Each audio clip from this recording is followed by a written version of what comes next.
ఈ 2 ఏళ్ళు తెలియకుండానే ఒక ఒంటరి దాన్ని అయ్యాను. అటు ఆర్కేపురం అన్నదమ్ములందరూ నా ఎలక్షన్లో ఎంతో కష్టపడి, అక్క చెల్లెళ్ళందరూ ఎంతో కష్టపడి, సబితమ్మ అయితే ఇంకా సొంత కూతురు నిలబడితే ఎలా కష్టపడతారో కష్టపడిన వాళ్ళందరినీ వదిలేసి, అలాగే ఆలూరు గంగన్న అభిమానులు, ఇక్కడికి వచ్చిన ప్రతి ఒక్క ఆర్మూర్ నియోజక కార్యకర్తలు నాన్నతో ఉద్యమంలో పనిచేసి ప్రతి ఒక్కరు ఒక 3 రోజుల నుంచి కాల్ చేస్తున్నారు. ఆలూరు గంగన్న బిడ్డవు నువ్వు గా పార్టీలోకి ఎట్లా పోతావమ్మా అని. అన్న మీ అందరికీ సారీ చెప్తున్నా, ఆర్కేపురం డివిజన్ అండ్ ఆర్మూర్ నియోజక ప్రజలందరికీ. Sabithamma I'm very sorry Sabithamma, తప్పు డెసిషన్స్ తీసుకోవడం తప్పు కాదు, కానీ వాటిని రెక్టిఫై చేయకపోవడం తప్పు అనేది నాన్న అనేవారు. సో ఇప్పుడు నా తప్పును రెక్టిఫై చేసుకుంటున్నాను. మా హస్బెండ్ అరవింద్ గారు ఎప్పుడు అంటుంటారు, హీ అడార్స్ రామన్న. రామన్న అంటే అరవింద్ గారికి చాలా అభిమానం. వద్దు వచ్చేసే అంటే నేను అప్పుడు కేవలం ఆలూరు గంగన్న బిడ్డగానే ఆలోచించాను. ఐఎమ్ వెరీ సారీ అండి.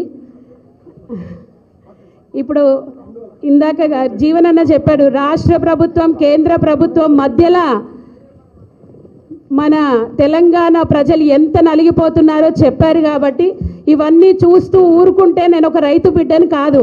నేను ఇంత పెద్ద చదువులు చదివినా అంటే కేవలం మా నాన్న ఒక రైతు మాత్రమే.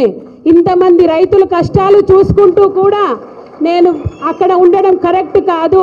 పసుపు బోర్డు అయితేనేమి, యూరియా బస్తాల కొరత అయితేనేమి, నీళ్ళ కొరత అయితేనేమి, అన్ని కొరతలే తప్ప ఇంకా ఏమీ లేదు. వీళ్ళిద్దరు కలిసి రాష్ట్ర ప్రజలని మోసం చేస్తున్నారు.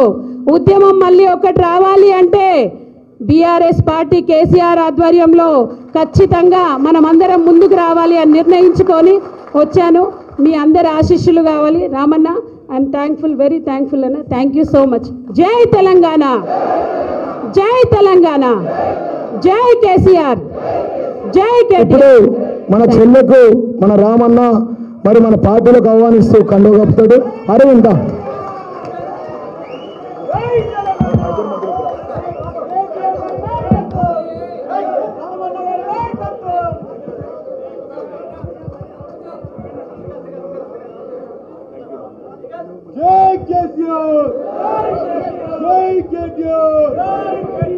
ఇప్పుడు మన చెల్లె మంచిగా చెప్పింది.